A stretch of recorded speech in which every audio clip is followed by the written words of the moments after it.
Assalamualaikum warahmatullahi wabarakatuh.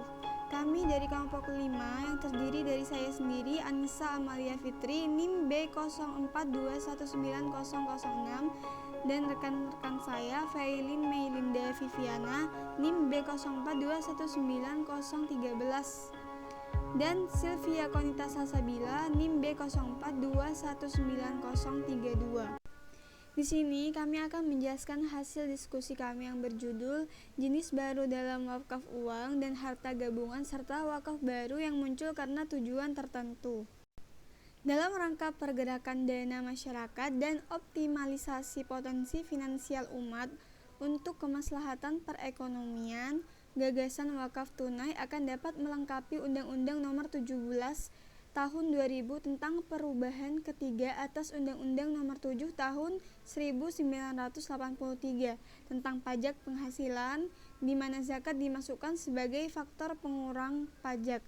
Di samping itu juga dapat mendukung lembaga-lembaga pengelola zakat dengan diberlakukannya Undang-Undang Pengelola Zakat Nomor 38 Tahun 1999. Materi selanjutnya, wakaf uang adalah wakaf berupa uang dalam bentuk rupiah yang kemudian dikelola oleh nazir secara produktif. Hasilnya dimanfaatkan untuk mauquf alaih. Wakaf tunai adalah wakaf yang dilakukan seseorang, kelompok orang, dan lembaga atau badan hukum dalam bentuk uang tunai. Hukum wakaf tunai telah menjadi perhatian para fuqaha. Materi selanjutnya akan dilanjutkan oleh Mbak Felin. Baik, selanjutnya yaitu wakaf uang baru diterapkan sejak awal abad kedua Hijriah. Imam Az-Zuhri, salah seorang ulama terkemuka dan peletak dasar Tadwin al-Hadis, memfatwakan dianjurkan dinar dan dirham untuk pembangunan sarana dakwah, sosial, dan pendidikan umat Islam.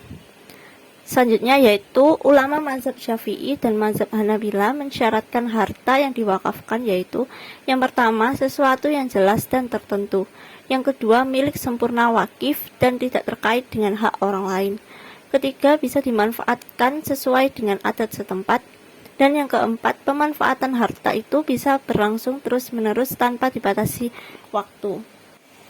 Selanjutnya, harta benda wakif terdiri dari benda tidak bergerak yang meliputi pertama, harta atas tanah sesuai dengan ketentuan peraturan perundang-undangan yang berlaku, baik yang sudah maupun yang belum terdaftar. Yang kedua, bangunan atau bagian bangunan yang terdiri di atas sebagaimana dimaksud pada poin nomor 1. Yang ketiga, tanaman dan benda yang berkaitan dengan tanah. Yang keempat, hak milik atas satuan rumah susun sesuai dengan ketentuan syariat dan peraturan perundang-undangan yang berlaku. Yang kelima, benda tidak bergerak lain sesuai dengan ketentuan syariah dan peraturan perundang-undangan yang berlaku. Baik, untuk materi selanjutnya akan dijelaskan oleh rekan saya yaitu Mbak Sylvia Konita. Selanjutnya yaitu harta benda wakif terdiri dari benda bergerak adalah harta yang tidak bisa habis karena dikonsumsi, meliputi yang pertama uang, yang kedua logam mulia, yang ketiga surat berharga, yang keempat kendaraan, yang kelima hak atas kekayaan intelektual, yang keenam hak sewa, dan yang terakhir benda bergerak lain sesuai dengan ketentuan syariah dan peraturan perundang-undangan yang berlaku seperti mushaf, buku, dan kitab.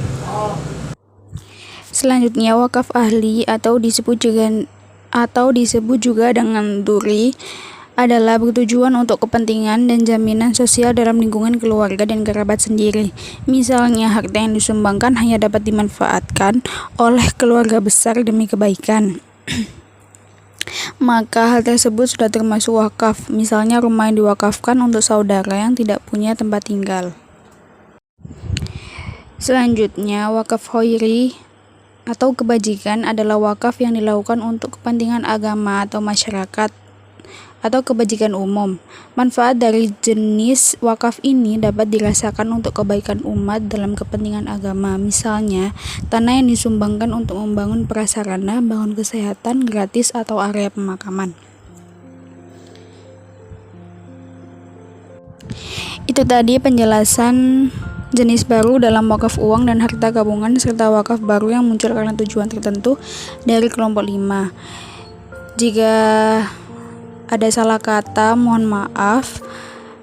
Terima kasih. Wassalamualaikum warahmatullahi wabarakatuh.